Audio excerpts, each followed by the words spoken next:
As you know, people, Donald Trump is President of the United States, and not too many people are happy with that, especially in other countries. Now, in my country, there were recent protests about Donald Trump, and British progressives, British Labour Party members especially, who, love Jeremy Corbyn so much. This is for you. I'm sitting down because we need to sit down. We need to get our priorities straight. And I think we need to start with these protests. In fact, this is what it's about, actually. These protests about Trump. Specifically, not just the protests about the Muslim ban and, him just being Trump, but also this little petition that's been floating around trying to stop the Queen from inviting him for a formal state visit, because apparently that would bring embarrassment to Her Majesty. Let's just start with the protests. You are protesting a foreign leader who, of course, has some questionable things about him. We all know this. His stance on climate change. Some of the appointments to his staff are very questionable indeed. But he's a foreign leader. We're not the 51st state of America, at least not officially. He is not our leader. Whatever Donald Trump does in his presidency domestically does not affect us. It just doesn't. What he chooses to do for American citizens does not affect British citizens. The time of the colonies was 300 years ago. We don't live in that time anymore, people. Anything that affects them does not actually affect us. I understand you want to feel like you're in some kind of workers' solidarity, some kind of humanitarian solidarity with the Muslims that he's banned from entering the country for 6 months, and other American leftists who've also suffered quite a massive defeat. But you're protesting that government that has little to no effect on your daily lives, while we have this particular government, Theresa May's government, and before her, David Cameron's government, that is actually having a direct effect on your lives, although some of you are too rich to actually feel that. We need to go through this. I need to show you what you've been distracted from and what you could be fighting. You always claim to want to fight it, but you never seem to do. As you probably don't know, because you're social justice warriors mostly and you don't watch my channel, I've made a video on Theresa May and some of her policies, namely being able to see people's internet history, giving the police ability to snoop through that without your permission, without a warrant, because apparently that's for national security, and also the censorship of the British porn industry. But some of you would welcome that because you're sex negative feminists. But what I haven't made a video on yet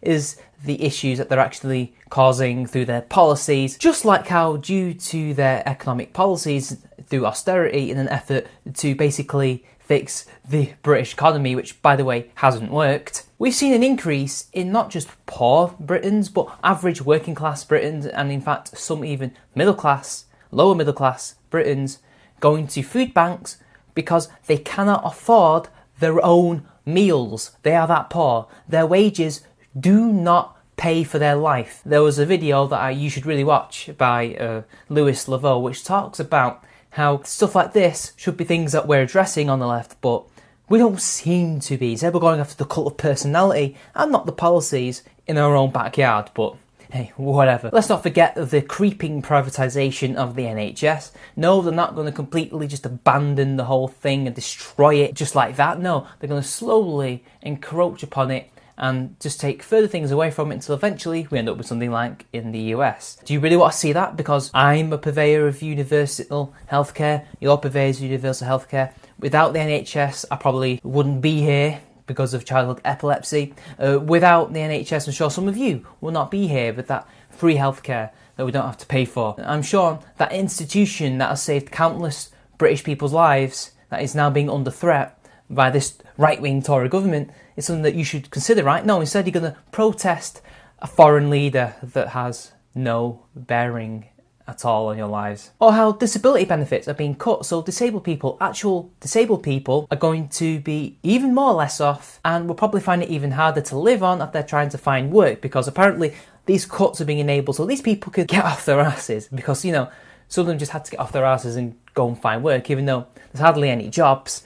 And some of these people are physically incapable of moving. Incredible, right? You're going to forsake these people to distract yourselves and allow this Tory government to essentially have their own way with the most vulnerable people. in society. And believe me, it doesn't just end there. I mean, I know this is the independent people, but this is a list of the things, verifiable things, that this government is going to cut.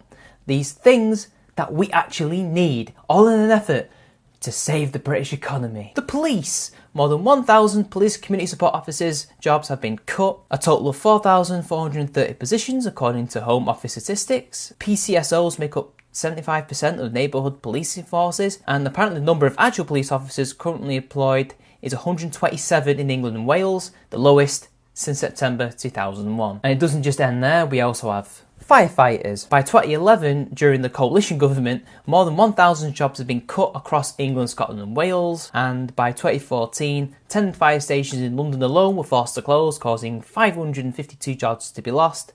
And as part of a £45 million worth of savings needed to be made across the capital service by last year. And believe me, it's not over. And of course, we've already mentioned the disabled and the NHS. I mean, that goes without saying, right? Child benefit. Your children will also be affected by this. This could affect poor families' financial ability to look after their kids. That's been cut. Social care as well. 1 million elderly people aged 65 and 89 who need help with basic tasks like washing, dressing and climbing the stairs have been left to fend for themselves due to cuts to local government funded social care over the last 5 years, according to Age UK. And I know for those of you who are feminists, which is probably all of you, or most of you even, you might want to take a look at domestic violence. Those things are also being cut. I mean, it's not like the men aren't going to have much, if anything at all, but for the sake of argument, take a look at the domestic violence things for women. Cuts in funding to services for victims of domestic violence have seen 112 specialist posts cut in 2013 alone. On a snapshot day on 27th of June 2013, 155 women and 103 children were forced to be turned away from the first refuge they approached. And yet you're still deciding that the most important thing is to protest an American president who hasn't caused any of this shit. And in fact, a lot of this has been caused by the current Prime Minister and the last Prime Minister before her.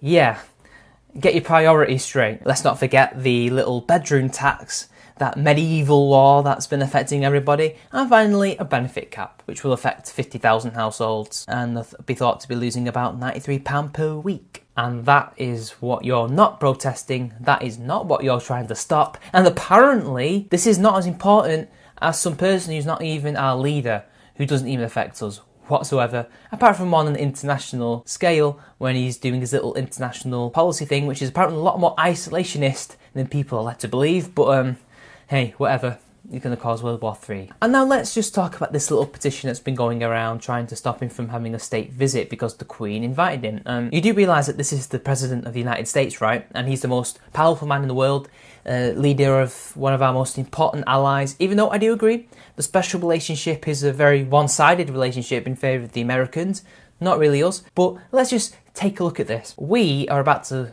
move out of the EU.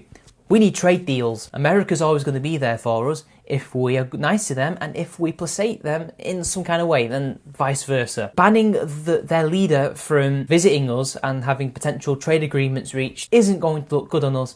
And let's not forget, banning him isn't going to work out for you guys because you will just end up looking like the usual censorious idiots that you already are, because free speech matters little to you apparently, but you'll then say that it doesn't, and this is not a free speech issue, this is trying to stop making him legitimate. Look, he was voted in through a democratic means. There was no illegitimate thing that happened. He is a legitimate leader. No matter what the Queen does or any other leader does, he's still legitimate. But hey, protest him all you want.